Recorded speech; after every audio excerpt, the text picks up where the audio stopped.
सत्य भिडू, सत्यासाठी निर्भीड आवाज.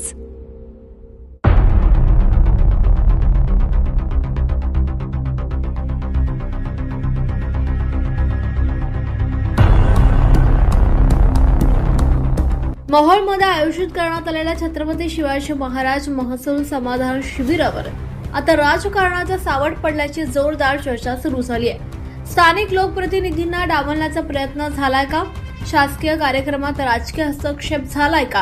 आणि यामागे नेमकं सत्य काय आहे? पाहुयात हा विशेष रिपोर्ट. मोहोळ येथे आयोजित करण्यात आलेल्या महसूल समाधान शिबिराचा उद्देश नागरिकांच्या विविध महसुली प्रश्नांचं एकाच ठिकाणी निराकरण करणं हा होता. मात्र कार्यक्रम सुरू होण्यापूर्वीच नियोजनावर प्रश्नचिन्ह उपस्थित झालं. स्थानिक स्तरावर अशी चर्चा रंगली आहे की काही लोकप्रतिनिधींना कार्यक्रमापासून दूर ठेवण्याचा प्रयत्न करण्यात आला. विशेषतः आमदार राजू खरे यांच्या संदर्भात विविध तर्कवितर्कांना उधाण आलंय. या घडामोडींमुळे नागरिकांमध्येही नाराजी व्यक्त होत असल्याचं चित्र दिसून आलं. अनेकांच्या मते शासकीय कार्यक्रम हा सर्वांचा असतो. अशा कार्यक्रमात कोणताही राजकीय भेदभाव किंवा डावलण्याची भावना निर्माण होऊ नये. या सर्व घडामोडींवर आमदार राजू खरे यांनीही आपली भूमिका स्पष्ट केली. काल मी मोहोळ मतदारसंघात होतो.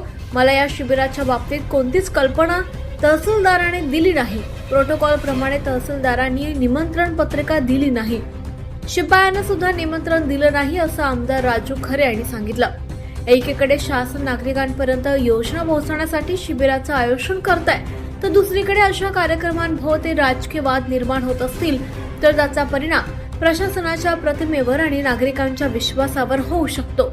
आता या प्रकरणात प्रशासन कोणती भूमिका घेतं आणि भविष्यात अशा वादांना पूर्णविराम मिळतो का हे पाहणं महत्त्वाचं ठरणार आहे. सत्याला साथ द्यायची असेल तर आताच सत्य भिडू चॅनलला सबस्क्राईब करा.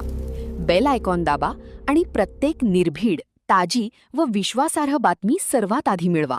सत्य भिडू, सत्यासाठी निर्भीड आवाज.